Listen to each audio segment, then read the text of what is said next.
ಅಧಿಕಾರಿಗಳಿಗೆ ಬೇಕೇ ಬೇಕು. ಎಲ್ಲಿವರೆಗೆ ಹೋರಾಟ? ಎಲ್ಲಿವರೆಗೆ ಹೋರಾಟ? ಬೇಕೇ ಬೇಕು. ಏತಕ್ಕಾಗಿ ಹೋರಾಟ? ಏತಕ್ಕಾಗಿ ಹೋರಾಟ? ಹೋರಾಟ.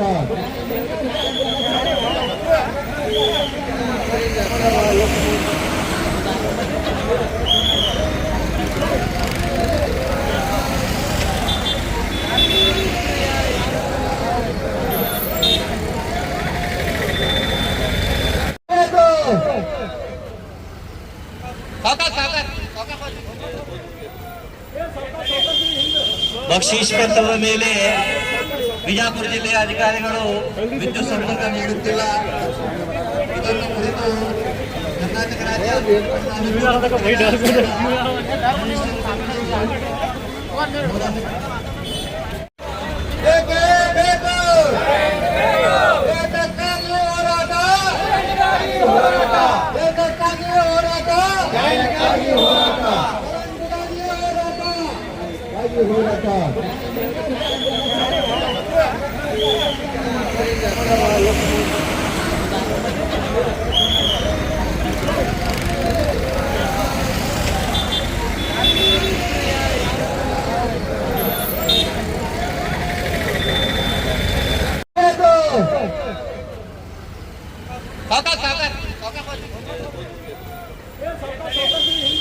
ಬಕ್ಷೀಸ್ ಪತ್ರದ ಮೇಲೆ ಬಿಜಾಪುರ ಜಿಲ್ಲೆಯ ಅಧಿಕಾರಿಗಳು ವಿದ್ಯುತ್ ಸಂಪರ್ಕ ನೀಡುತ್ತಿಲ್ಲ.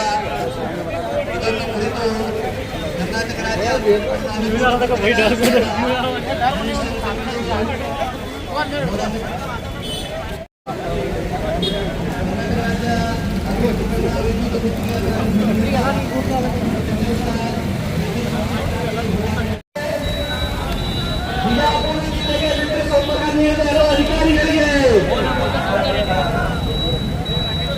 ತಾತ್ಕಾಲಿಕ ಹಾಗೂ ಶಾಶ್ವತ ವಿದ್ಯುತ್ ಸಂಪರ್ಕ ನೀಡಬೇಡುವ ಅಧಿಕಾರಿಗಳಿಗೆ, ಶಾಶ್ವತ ಹಾಗೂ ತಾತ್ಕಾಲಿಕ ನೀಡುವ ಸರ್ಕಾರಕ್ಕೆ, ಇಂಧನ ಸಚಿವರಿಗೆ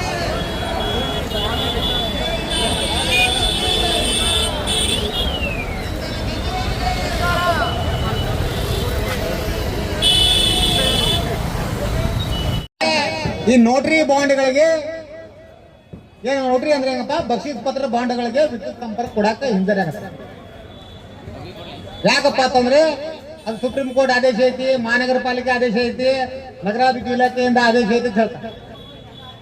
ಈಗ ನಿನ್ನೆ ಮೊನ್ನೆ ಏನ್ ಮಾಡ್ರಿ, ಈಗ ಅವು ಯಾವ ಗಾಳಿ ತೂರಿ, ಏನ್ ಆದೇಶ ಐತಿ ಆದೇಶ ಪೂರ್ತಿ ಗಾಳಿ ತೂರಿ. ಆ ಗಾಳಿ ತೂರಿ ಯಾವುದೇ ಒಂದು ಆದೇಶ ಇಲ್ಲ, ಏನಿಲ್ಲ, ಆಟೋಮೆಟಿಕ್ ನಿಮ್ ಖಜಾನೆ ಖಾಲಿ ಐತಿ. ನಿಮ್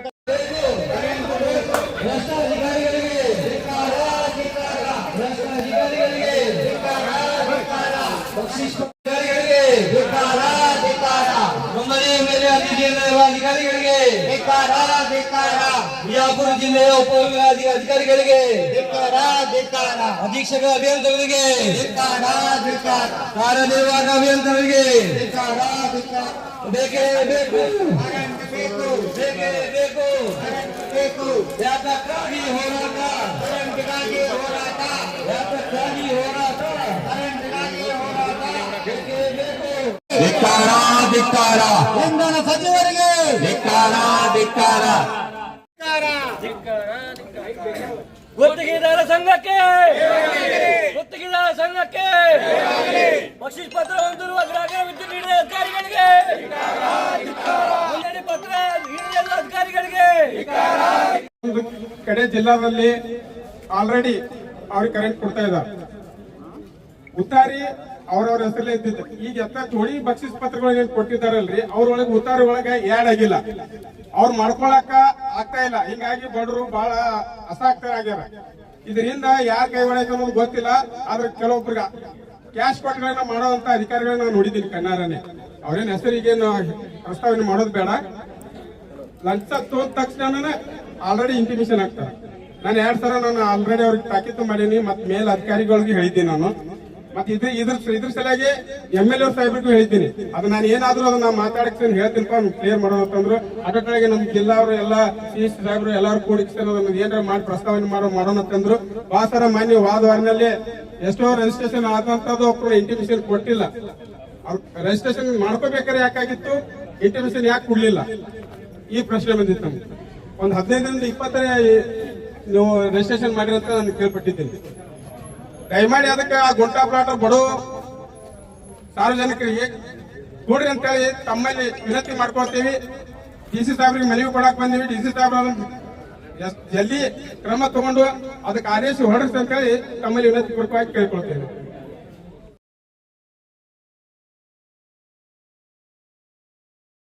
ಮಾಡ್ಬೇಕು, ಹೇಗೆ ಆಪರೇಟ್ ಮಾಡ್ಬೇಕು ಅನ್ನೋದೇ ಗೊತ್ತಿಲ್ಲ. ಅದು ಏನು ನಮ್ ಕಾಂಟ್ರಾಕ್ಟರ್ಗಳದ ಕೋಟ್ಯಾಂತರ ರೂಪಾಯಿ ಬಿಲ್ ಇಟ್ಬಿಟ್ಟಿದೆ. ನಮ್ ಕಾಂಟ್ರಾಕ್ಟರ್ ಒಂದ್ ಮಳೆ ಗಾಳಿ ಬಂತು, ಕಂಬ ಮುರಿತು ಅಂತಂದ್ರೆ ಹೋಗಿ ವಿದೌಟ್ ಅವ್ರ ಅಧಿಕಾರಿಗಳಂತೂ ERP ಆಗ್ಲಿ, ಅವರಿಗೂ ನೌಕರಿಗೆ ಪಗಾರ ತಗೋತಾರಲ್ಲ ಆ ನೌಕರಿಗೂ ERPನೇ ಬರ್ಲಿ, ನಮಗೂ ERP.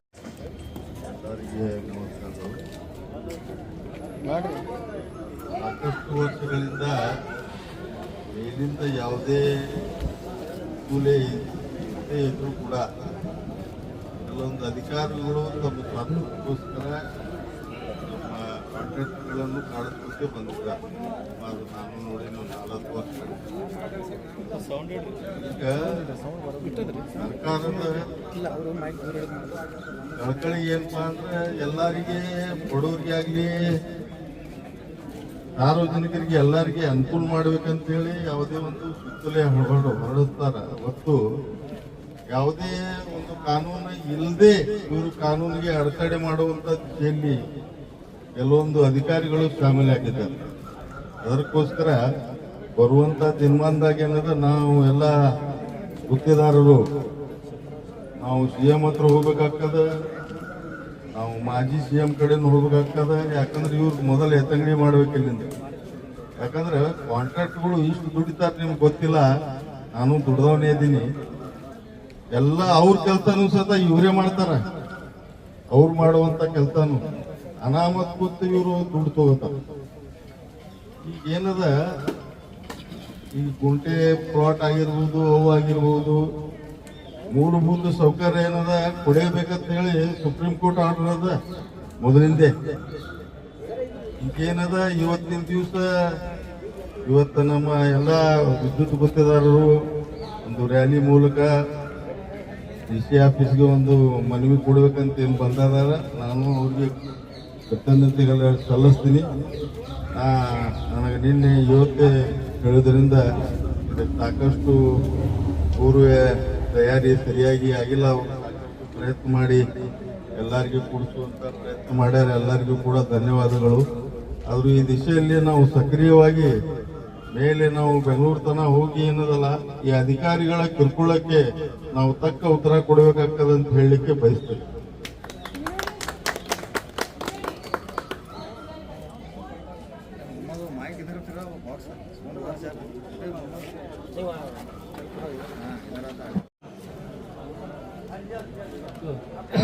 ಕರ್ನಾಟಕ ರಾಜ್ಯ ವಿಮಾ ಪಡೆದ ಗುತ್ತಿಗೆದಾರರಿಂದ ಒಂದು ಗುಂಟಾ ಪ್ಲಾಟ್ಗೆ ಕರೆಂಟ್ ಕೊಡ್ರಿ ಅನ್ನುವಂಥ ಸಲುವಾಗಿ ನಾವು DC ಆಫೀಸ್ ಬಂದು ಸ್ಟ್ರೈಕ್ ಮಾಡುವಂಥ ಪರಿಸ್ಥಿತಿಯನ್ನು ತಂದಿಟ್ಟಂತ ಈ ಭ್ರಷ್ಟ MLAಗಳಿಗೆ ಧಿಕ್ಕಾರ ಮೊದಲೇದಾಗಿ. ಯಾಕೆಂದ್ರೆ ಯಾರು ಸಣ್ಣವರಿದ್ದವ್ರು ಮಾತ್ರ ಒಂದು ಗುಂಟಾ ಪ್ಲಾಟ್ದಾಗ 2 ಮನೆ ಕಟ್ಟಿ ಅವ್ರೊಂದು ಜೀವನ ಮಾಡ್ತಿರ್ತಾರೆ. ಮೊದಲೇದಾಗಿ ನಾ ಇಲ್ಲಿ ಇದ್ರೊಳಗೆ ಎಷ್ಟೊಂದು ದುರ್ಬಳಕೆ ಐತಪ್ಪ ಅಂತಂದ್ರೆ ಹೇಳ್ತೀನಿ. ಇವರು ಇವತ್ತು ಕನಿಷ್ಠ ಅಂದ್ರೂ ನಮ್ಮ ಕರ್ನಾಟಕದೊಳಗೆ 4 ಲಕ್ಷ ಮೀಟರ್ ಕೊಡುವಂಥದ್ದು. ಅವರು 4 ಲಕ್ಷ ಮೀಟರ್ ಯಾಕೆ ಇವತ್ತು ಇವರು ವಿಳಂಬ ಮಾಡ್ಲಕತ್ತಾರಪ್ಪ ಅಂತಂದ್ರ ಒಂದು ಹೊಸ ಮೀಟರಿಗೆ 50 ಮಿನಿಟ್ ಫ್ರೀ ಕೊಡ್ಬೇಕು. ಆ 50 ಮಿನಿಟ್ ಫ್ರೀ ಕೊಟ್ರೆ 4 ಲಕ್ಷಕ್ಕಂದ್ರೆ ಮಿನಿಮಮ್ 20 ಲಕ್ಷ ಮಿನಿಟ್ ಕರೆಂಟ್ ಕೊಡ್ಬೇಕು ಪರ್ ತಿಂಗಳಿಗೆ. ಇವತ್ತು ಅವ್ರು ಏನ್ ಮಾಡ್ಯಾರ, 7 ರೂಪಾಯಿ ಪರ್ ಯೂನಿಟ್ ಮಾಡ್ಯಾರ. ಆ 7 ರೂಪಾಯಿ ಯೂನಿಟ್ ಲೆಕ್ಕ ಹಾಕಿದ್ರಂದ್ರ 16 ರಿಂದ 18 ಕೋಟಿ ರೂಪಾಯಿ ಆಗ್ತದೆ ಪರ್ ತಿಂಗಳು. ಇವತ್ತು ಮಿನಿಮಮ್ 14-15 ತಿಂಗಳಿಂದ ಆದ್ರ ಮಿನಿಮಮ್ ಇವತ್ತು ಎಷ್ಟಪ್ಪ ಅಂತಂದ್ರ 100 ಕೋಟಿಗಳಿಗೆ ಇವತ್ತು ಕೊಡಬೇಕಾಗ್ತದೆ. ಆ 100 ಕೋಟಿ ಉಳಿಸೋದ್ರ ಸಲುವಾಗಿ ಗುಂಟಾಗಳನ್ನ ಅವ್ರು ಬಂದ್ ಮಾಡಿಟ್ಟಾರೆ. ಅದಕ್ಕೆ ಸಾರ್ವಜನಿಕರು ಏನ್ ಮಾಡ್ಬೇಕು, ಇನ್ನ ಅವ್ರು ಏನ್ ಕರೆಂಟ್ ಫ್ರೀ ಕೊಡ್ತಿದ್ರು ಚಲೋ ಅದ, ಫ್ರೀ ಕೊಡಬೇಡ ಅಂತ ಹೇಳಿದ್ರೆ ಈ 50 ಯೂನಿಟ್ ಏನು ಫ್ರೀ ಕೊಡ್ಲಾತಾರಲ್ಲ ಅದ್ರ ಸಲುವಾಗಿ ನಿಮ್ಮ ಮಕ್ಕಳ ಭವಿಷ್ಯವನ್ನ ಹಾಳು ಮಾಡ್ತಾ ಇರುವಂತ ಮಾನ್ಯ ಮುಖ್ಯಮಂತ್ರಿಗಳ ಸಾಹೇಬ್ರೆ, ಸ್ವಲ್ಪ ದಯವಿಟ್ಟು ನಾವು ಇಂಧನ ಖಾತೆ ಸಚಿವ ಮಾಡಿದ್ದೀರಿ. ನಾವು ಇಂಧನ ಖಾತೆ ಸಚಿವ ಇದ್ದಾಗ ಯಾವ ತರ ಮಾಡಿದ್ರಿ, ಎಲ್ಲಾ ಕಡೆನೂ ಒಳ್ಳೆ ಇಂಪ್ರೂವ್ಮೆಂಟ್ ಗಳನ್ನು ಮಾಡಿದ್ರಿ. ನಾವು ಉಪಮುಖ್ಯಮಂತ್ರಿಗಳು ಆಗಿದ್ದರಿಂದ ಯಾವಾಗ ಆಗಿರಲ್ಲ, ಮುಖ್ಯಮಂತ್ರಿ ಆದ್ರೂ ಅದನ್ನ ಸುಧಾರಣೆ ಮಾಡೋರಿ. ನಮಗೆ ದಯವಿಟ್ಟು ನಾನು ತಮ್ಮಲ್ಲಿ ಕಳಕಳಿ ವಿನಂತಿ ಮಾಡ್ಕೊತೀನಿ, ಎಲ್ಲಾ ಗುಂಟಾಗಳಿಗೆ ಕೊಡ್ರಿ. ಆಮೇಲೆ ರೈತರಿಗೆ 15,000 ರೂಪಾಯಿ ಒಂದು RR ನಂಬರ್ ತುಂಬಿಕೊಳತ್ತಾರೆ ಡೆವಲಪ್ ಅಂತ ಹೇಳಿ, ಅಲ್ಲಿ ಯಾವ ಎಲ್ಟಿ ಯಾವ ಮಾಡಂಗಿಲ್ಲ. ಅದಕ್ಕೆ ಅವ್ರಿಗೆ ಸರ್ವಿಸ್ ಕನೆಕ್ಷನ್ ದಾಗ ಕೊಟ್ರಂದ್ರ 7 ರಿಂದ 8,000 ರೂಪಾಯಿದಾಗ ಅವ್ರಿಗೆ ಸರ್ವಿಸ್ ಕನೆಕ್ಷನ್ ಆಗ್ತದೆ. ಮತ್ತು ಈಗ ನಮ್ದು ERP ಇವ್ರೆಲ್ಲಾ ಬಿಲ್ಗಳನ್ನ ERP ಒಳಗೆ ಮಾಡ್ಕೊಳಕ್ತಾರೆ. ಮತ್ತು ನಮ್ಮ ಗುತ್ತಿಗೆದಾರ ಬಿಲ್ಗಳನ್ನ ಯಾಕೆ ERP ಒಳಗೆ ಮಾಡ್ಕೊಳಕತ್ತಿಲ್ಲ, ಅದನ್ನ ದಯವಿಟ್ಟು ERP ಒಳಗೆ ಮಾಡ್ಕೊರಿ. ಅವ್ರಿಗೆ ಎಷ್ಟು ಸಮಸ್ಯೆ ಅದಾವಪ್ಪ ಅಂತಂದ್ರೆ ಈಗ ಹೇಳಕತ್ತಾರ ಇಲ್ಲಿ ಬಹಳ ಸಮಸ್ಯೆಗಳದಾವು. ಅವ್ರದ್ದು ಲೇಬರ್ ಚಾರ್ಜ್ ಕೊಡಬೇಕು, ಎಲ್ಲಾ ಕೊಡಬೇಕು. 24/7 ಅವರು ಅವ್ರದ್ದು ERP ಬಿಲ್ ಬರೀ ERP ಗುತ್ತಿಗೆದಾರಿಗೆ ಮಾತ್ರ ERP ಅಲ್ಲ ಬೇಡ್ರಿ, ನೀವು ERP ಮಾಡಿ ನಿಮ್ಗೆ ಬಂದಿಟ್ಕೋರಿ. 15-20 ದಿವಸಗಟ್ಟಲೆ ಏನ್ ಮಾಡ್ತೀರಿ, ನಮ್ ಸರ್ವರ್ ಇಲ್ಲ ಅಂತೇಳಿ ಬಂದ್ ಮಾಡ್ತೀರಿ. ಆದ್ರೆ ಕರೆಂಟ್ ಬಿಲ್ ತುಂಬಿಕೊಳ್ಳೋದು ಬಂದ್ ಮಾಡ್ತೀರಿ ಇಲ್ಲ, ಮೆನುವಲ್ದಾಗ ಮಾಡ್ತೀರಿ. ಹಂಗೆ ಇದ್ಯಾಕೆ ಗುತ್ತಿಗೆದಾರದು ಮೆನುವಲ್ದಾಗ ಮಾಡಬಾರ್ದು? ಮೆನುವಲ್ ಮಾಡಬೇಕು, ಮೆನುವಲ್ ಮಾಡಿ ಹಿಂದಾಗಡೆ ನಿಮ್ಮ ERP ಮಾಡ್ಕೋರಿ, ಸುಡ್ಗಾಡ್ರೆ ಮಾಡ್ಕೋರಿ. ಆ ಗುತ್ತಿಗೆದಾರನ್ನ ಯಾಕೆ ನೀವು ಇಷ್ಟು ತ್ರಾಸ ಕೊಡತ್ತೀರಿ? ಅದಕ್ಕೆ ನೀವೇನದಿರಲ್ಲ, ಇಲ್ಲಿ 10-15 ವರ್ಷ ಕಟ್ಲೆ ಏನದಿರಲ್ಲ. ದಯವಿಟ್ಟು ನಾವು ಹೋರಾಟ ಮಾಡಿ ಬೆಂಗಳೂರಿಗೆ ಹೋಗುತ್ತಕ ಇದೇ ನಮ್ದು ಮಾಜಿ ಅಧ್ಯಕ್ಷರು ಮಾಬ್ರಿ ಸಾಹೇಬರು ಮತ್ತು ಅವರು ಕಾಂಗ್ರೆಸ್ ಧುರೀಣರು ಅವ್ರು ಆಗಲೇ ಹೇಳಿದ್ರು. ಏನ್ ಹೇಳಿದ್ರು, ನಾವು ಮುಖ್ಯಮಂತ್ರಿ ತನ ಹೋಗ್ತೀವಿ ಅಂತ ಹೇಳ್ಯಾರ. ಅವ್ರನ್ನೆಲ್ಲ ಕರ್ಕೊಂಡು ನಾವು ಮುಖ್ಯಮಂತ್ರಿ ತನಕ ಹೋಗ್ತೀವಿ. ಯಾಕಂದ್ರೆ ನಾವು ಇವತ್ತು ನಮ್ಮ ಇವ್ರಿದ್ರಂದ್ರೆ MP ಪಾಟೀಲ್ ಸಾಹೇಬ್ರು ಇದ್ರಂದ್ರೆ ಸಚಿವರು, ಅವ್ರಿಗೆಲ್ಲ ಸಚಿವ ಸ್ಥಾನ ಕೊಟ್ಟಿಲ್ಲ. ಇದ್ರಪ್ಪ ಅಂದ್ರೆ ನಾವು ಮೊದಲೇಕಾಯಿ ಹೋಗಿ ಅವ್ರಿಗೆ ಭೇಟಾಗ್ತೀವಿ. ಅದಕ್ಕೆ ದಯವಿಟ್ಟು ಎಲ್ಲರೂ ಏನ್ ಮಾಡ್ರಿ, ಇದನ್ನ ದಯವಿಟ್ಟು ಇದನ್ನ ಕರೆಂಟ್ ಕೊಡುವಂತ ವ್ಯವಸ್ಥೆಗಳನ್ನ ತಾವು ಮಾಡ್ರಿ. ಮುಂದಿನ ದಿವಸದೊಳಗ ನಮ್ಮ ಗುತ್ತಿಗೆದಾರ ಬಿಲ್ಗಳು ಏನು ಬಾಕಿ ಅದಾವ ದಯವಿಟ್ಟು 1 ವಾರದೊಳಗ ತಾವು ಅದನ್ನ ERP ಮಾಡ್ರಿ, ಬಿಟ್ಟರೆ ಬಿಡ್ರಿ, ದಯವಿಟ್ಟು ಮಾಡ್ಬೇಕಂತೇಳಿ ತಮ್ಮಲ್ಲಿ ಕಳಕಳಿ ವಿನಂತಿ ಮಾಡ್ಕೊಂಡು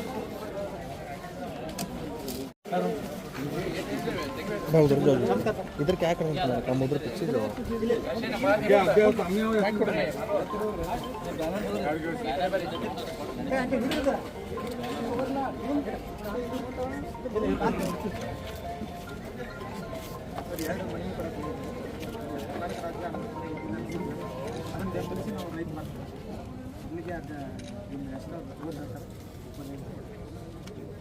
ಮಾನ್ಯ ಜಿಲ್ಲಾಧಿಕಾರಿಗೆ ಮನವಿ.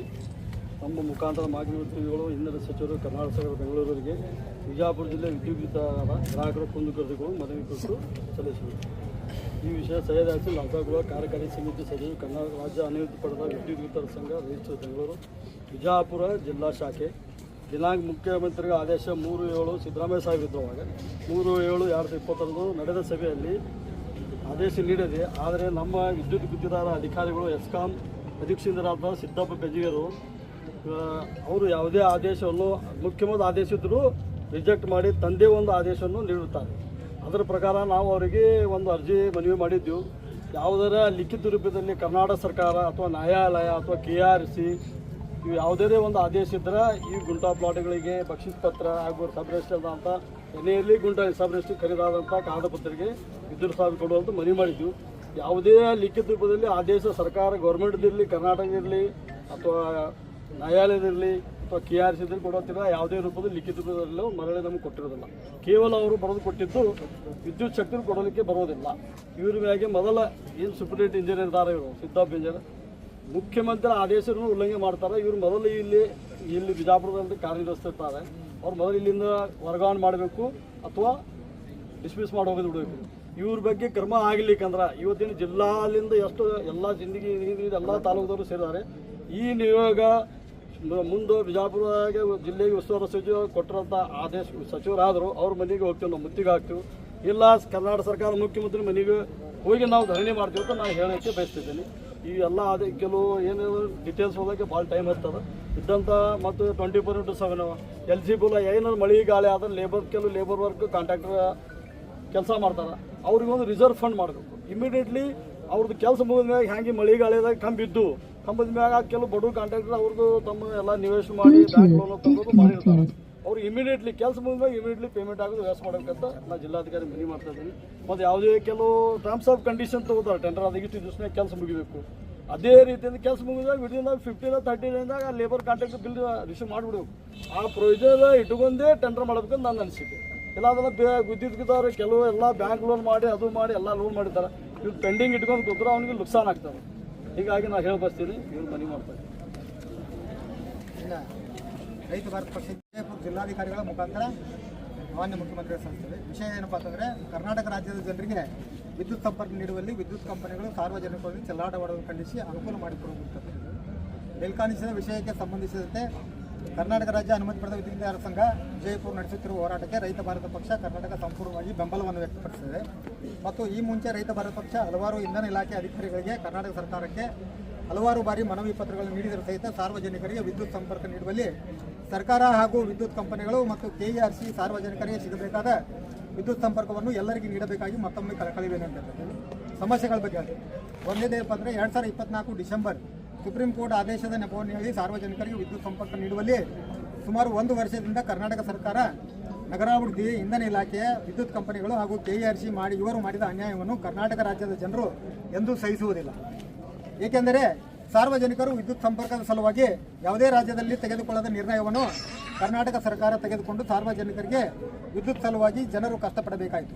ಮತ್ತು ಗೃಹಜ್ಯೋತಿಯ ಲಾಭವನ್ನು ಸಾರ್ವಜನಿಕರಿಗೆ ನೀಡಬಾರದು ಅಂತ ಸರ್ಕಾರ ದಿಟ್ಟ ಕ್ರಮವನ್ನು ತೆಗೆದುಕೊಂಡು ಜಾಗಗಳಿದ್ದು ಇದಕ್ಕೆ ಮಹಾನಗರ ಪಾಲಿಕೆಗಳಿಂದ ಪರ್ಮಿಷನ್ ಸಿಗದೇ ಇರುವುದು ಮತ್ತು ಸಾರ್ವಜನಿಕರಿಗೆ ಬಕ್ಷೀಸ್ ಪತ್ರ, ಮುಸ್ಲಿಂ ಸಮಾಜ ಹಾಗೂ ಇನ್ನಿತರ ಸಮಾಜಗಳು ದಾನದ ರೂಪದಲ್ಲಿ ಜಾಗವನ್ನು ನೀಡಿದ ಉದಾಹರಣೆಗಳು ಇರ್ತವೆ. ಆದ ಕಾರಣ ಕರ್ನಾಟಕ ಸರ್ಕಾರಕ್ಕೆ ರೈತ ಭಾರತ ಪಕ್ಷದಿಂದ ವಿನಂತಿ ಮಾಡಿಕೊಳ್ಳುವುದು ಏನೆಂದರೆ, ಎಲ್ಲರಿಗೂ ವಿದ್ಯುತ್ ಸಂಪರ್ಕ ನೀಡಲು ಇಂಧನ ಇಲಾಖೆ ಅಧಿಕಾರಿಗಳು ಸೂಚಿಸಿ ಮಾರ್ಗದರ್ಶನ ನೀಡಬೇಕಾಗಿ ಮತ್ತೊಮ್ಮೆ ವಿನಂತಿಸಿಕೊಳ್ಳುತ್ತೇನೆ. ಎರಡನೇದು ಏನಪ್ಪ ಅಂದರೆ, ಮಾನ್ಯ ವಿಜಯಪುರ ಜಿಲ್ಲಾ ಉಸ್ತುವಾರಿ ಸಚಿವರು ವಿಜಯಪುರದಲ್ಲಿ ಕಾರ್ಯನಿರ್ವಹಿಸುತ್ತಿರುವ ಸುಮಾರು 75% ಅಧಿಕಾರಿಗಳು ತಮ್ಮ ಸರ್ಕಾರಿ ಕೆಲಸದ ಜೊತೆಗೆ ಗುತ್ತಿಗೆ ಕಾಮಗಾರಿಗಳನ್ನು ಸಹಿತ ಮಾಡುತ್ತಿದ್ದು ಬಹಳ ಭ್ರಷ್ಟಾಚಾರದಲ್ಲಿ ತೊಡಗಿದ್ದು ಹಲವಾರು ವರ್ಷಗಳಿಂದ ಒಂದೇ ಜಾಗದಲ್ಲಿ ಇದ್ದು ಬೇರೆ ಕಡೆ ವರ್ಗಾವಣೆ ಮಾಡಿ ವಿದ್ಯುತ್ ಕಂಪನಿಗಳನ್ನು ಆರ್ಥಿಕವಾಗಿ ಸದೃಢ ಮಾಡಬೇಕಾಗಿ ವಿನಂತಿ ಮಾಡ್ತೀವಿ. ಮೂರನೇದು ಏನಪ್ಪ ಅಂತಂದರೆ, ವಿದ್ಯುತ್ ಕಂಪನಿಗಳು ಖಾಸಗೀಕರಣ ಮಾಡಬಾರದು ಎಂದು ರೈತ ಭಾರತ ಪಕ್ಷ ವಿರೋಧಿಸುತ್ತದೆ. ಅದರಂತೆ ವಿದ್ಯುತ್ ಕಂಪನಿಗಳು ಆರ್ಥಿಕವಾಗಿ ನಷ್ಟ ಅನುಭವಿಸಲು ಮೂಲ ಕಾರಣ. ವಿದ್ಯುತ್ ಕಂಪನಿಗಳಲ್ಲಿ ಕಾರ್ಯನಿರ್ವಹಿಸುತ್ತಿರುವ ಹಿರಿಯ ಅಧಿಕಾರಿಗಳು, ಜನಪ್ರತಿನಿಧಿಗಳು ಇವರೆಲ್ಲರೂ ಸೇರಿ ನಷ್ಟದಲ್ಲಿ ಬರಲು ಮೂಲ ಕಾರಣವಾಗಿದೆ. ಕಾರ್ಮಿಕ ವರ್ಗ ದುಡಿಯುತ್ತದೆ, ಆದರೆ ಹಿರಿಯ ಅಧಿಕಾರಿಗಳು ಮಾತ್ರ ಕಂಪನಿಯನ್ನು ಆರ್ಥಿಕವಾಗಿ ಸದೃಢ ಮಾಡಲು ಹಿಂಜರಿಯುತ್ತಿರುವುದರಿಂದ ಈ ಕಂಪನಿಗಳು ದಿವಾನಿ ಹಂಚಿಕೆ ಬಂದು ತಲುಪಿದೆ. ಆದರೆ ನಾನು ಮುಖ್ಯಮಂತ್ರಿಗಳಿಗೆ ಹಾಗೂ ಇಂಧನ ಸಚಿವರಿಗೆ ನೇರವಾಗಿ ಸವಾಲು ಹಾಕುತ್ತೇನೆ. ಏನೆಂದರೆ, ಈ ಕಂಪನಿಗಳನ್ನು ಪ್ರತಿ ವರ್ಷ 600ರಿಂದ 700 ಕೋಟಿಗೆ ಲಾಭಾಂಶದಲ್ಲಿ ತಂದು ತೋರಿಸಲು ನನಗೆ ಒಂದು ಅವಕಾಶ ಕೊಟ್ಟರೆ ಅದನ್ನು ಮಾಡಿ ತೋರಿಸುವಂಥ ಧೈರ್ಯ ನನ್ನಲ್ಲಿದೆ ಅಂತ ಹೇಳ್ತಿದ್ದೀನಿ. ಆಮೇಲೆ ಈಗೇನಪ್ಪ ಅಂದರೆ, ಒಂದು KERC ಆಯೋಗದ ಅಧ್ಯಕ್ಷರಿಗೆ ಒಂದು ಕಾಪಿ ಹಾಕಿದ್ದೀವಿ, ಇಂಧನ ಸಚಿವರಿಗೆ ಒಂದು ಕೊಟ್ಟಿದ್ದೀವಿ, ಬೃಹತ್ ಮತ್ತು ಮಧ್ಯಮ ಕೈಗಾರಿಕಾ ಸಚಿವರಿಗೆ ಒಂದು ಕೊಟ್ಟಿದ್ದೀವಿ, ಪ್ರಧಾನ ಕಾರ್ಯದರ್ಶಿಗಳು ಇಂಧನ ಇಲಾಖೆ, ಮಾನ್ಯ ಹೆಸ್ಕಾಂ MD ಅವರಿಗೆ ಒಂದು ಕಾಪಿ ಇದೆ. ಇವ್ರಿಗೆ ಒಂದು ಸ್ವಲ್ಪ ಮಾನ್ಯ ಜಿಲ್ಲಾಡಳಿತ ಮೂಲಕ ಮುಟ್ಟಿಸಬೇಕಂತ ಯಕ್ಷನ್ ನಾನು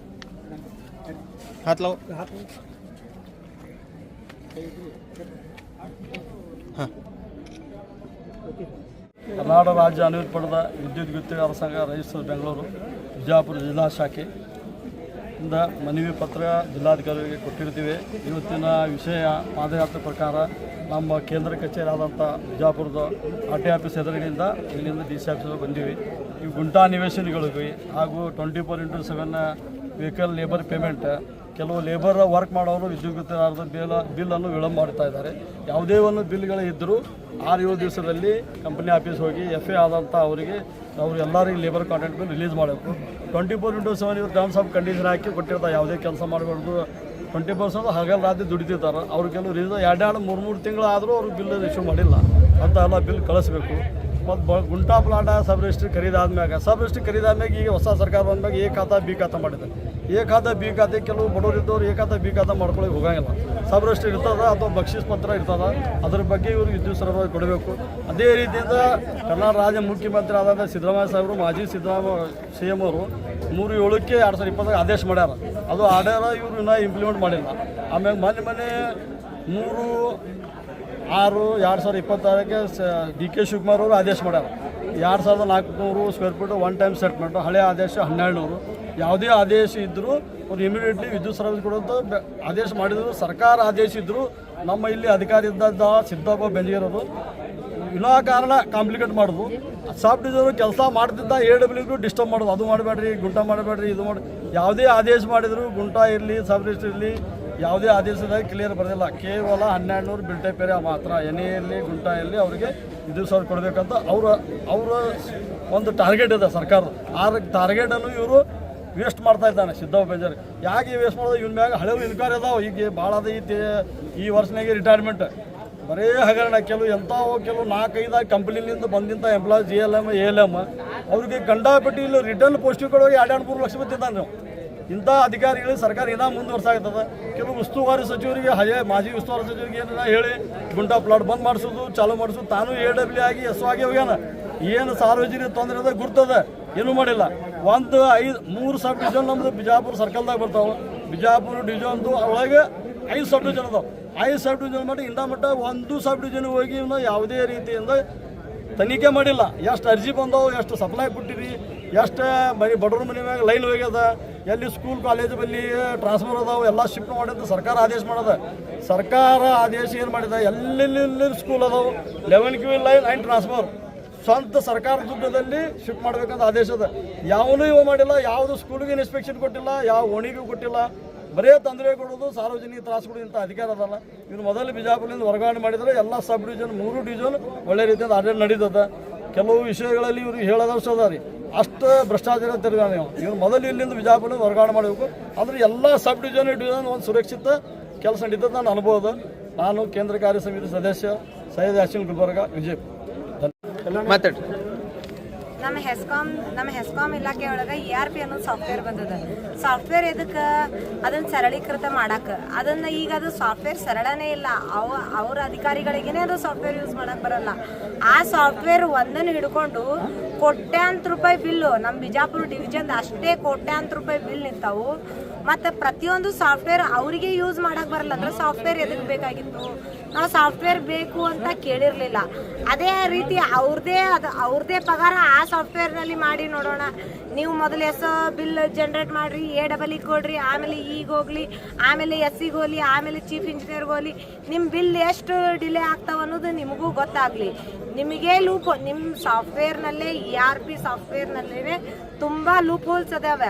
ಅಲ್ಲೇ ಯಾರಿಗೂ ಕೂತು ಯಾವ ಅಧಿಕಾರಿಗಳಿಗೂ ಸಾಫ್ಟ್ವೇರ್ ಮಾಡಕ್ಕೆ ಬರ್ತಿಲ್ಲ ನಮ್ಮ ಬಿಜಾಪುರ ಡಿವಿಷನ್ದಲ್ಲಿ. ಸೊ ಸಾಫ್ಟ್ವೇರ್ ಇಲ್ಲ. ಅದಕ್ಕೆ 24/7 ಬಿಲ್ ಇರ್ತಾವೆ. ಮೊನ್ನೆ ಮಳೆಗಾಳಿಗೆ ಮಾಡು ಬಿಲ್ ಇರ್ತಾವೆ. ಗಂಗಾ ಕಲ್ಯಾಣ ರೈತರಿಗೆ ಮಾಡಿಕೊಟ್ಟಿದ್ದು ಮಳೆ ಆಗ್ತದಂತೆ ಜಲ್ದಿ ಗಂಗಾ ಕಲ್ಯಾಣ ಮಾಡಿ ಅನುಕೂಲ ಮಾಡಿಕೊಟ್ಟ ನಮ್ಮ ಕಾಂಟ್ರಾಕ್ಟರ್ಸ್ಗಳು ಬಿಲ್ ಇರ್ತಾವೆ. ಸೊ ಇದರಿಂದ ERP ಸಾಫ್ಟ್ವೇರ್ನಿಂದ ನಮ್ಮ ಕಾಂಟ್ರಾಕ್ಟರ್ಗಳ ಜೀವನ ಹೆಂಗಾಗ್ಬಿಟ್ಟಿದಂದ್ರೆ ಸಾಲ ಬಡ್ಡಿ ತೆಗೆದು ಸಾಲ ಬಡ್ಡಿದೊಳಗೆ ಜೀವನ ಹೊಂಟ್ಬಿಟ್ಟದ. ಇದನ್ನು ಸಾಫ್ಟ್ವೇರು ಮತ್ತು ಇನ್ನೊಂದು ಕೇಳ್ಪಟ್ಟಿದ್ದೀವಿ, ಟೆಂಡರ್ ಕಾಂಟ್ರಾಕ್ಟರ್ಗಳಿಗೆ ಸಾಫ್ಟ್ವೇರ್ ಇರ್ಲಾರ್ದೆ ಮ್ಯಾನುವಲ್ ಪ್ರಕಾರ ಬಿಲ್ ಕಳಿಸ್ಬೇಕು ಅಂತ ನೀವೊಂದು ಆದೇಶ ಮಾಡಿರಂತ ಕೇಳ್ಪಟ್ರಿ. ಅದು ಎಷ್ಟು ನಿಜಾಂಶ ಅನ್ನೋದು ಗೊತ್ತಿಲ್ಲ. ಅವರಿಗೆ ಟೆಂಡರ್ದವ್ರಿಗೆ ಒಂದು ನ್ಯಾಯ, ನಾವು LC ವರ್ಕ್ ಮಾಡೋರು, ಲೇಬರ್ ಕಾಂಟ್ರಾಕ್ಟರ್ ವರ್ಕ್ ಮಾಡೋರಿಗೆ ಒಂದು ನ್ಯಾಯ.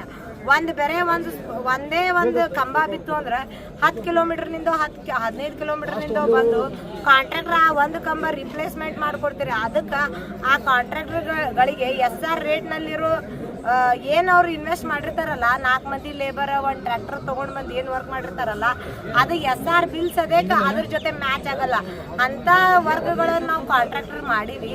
ಅದನ್ನು ERP ಇದೊಂದು ಬಿಲ್ ಸಾಫ್ಟ್ವೇರ್ ಒಂದು ಸರಳೀಕೃತ ಮಾಡಬೇಕೇ ಹೊರತು ಅದನ್ನು ಇನ್ನೂ ಕಠಿಣವಾಗಿ ಮಾಡಬಾರ್ದು ಅಂತ ಈ ERP ಸಾಫ್ಟ್ವೇರ್ ಇರೋದ ನಮ್ಮದು ನಮಗೆ ಬೇಡ. ಇದು ನೀವು ಮೊದಲು ERP ಸಾಫ್ಟ್ವೇರ್ ಇದನ್ನು ತೆಗೆದು ಹಾಕಿ ಅಂತ ಹೇಳ್ಕೊತೀನಿ.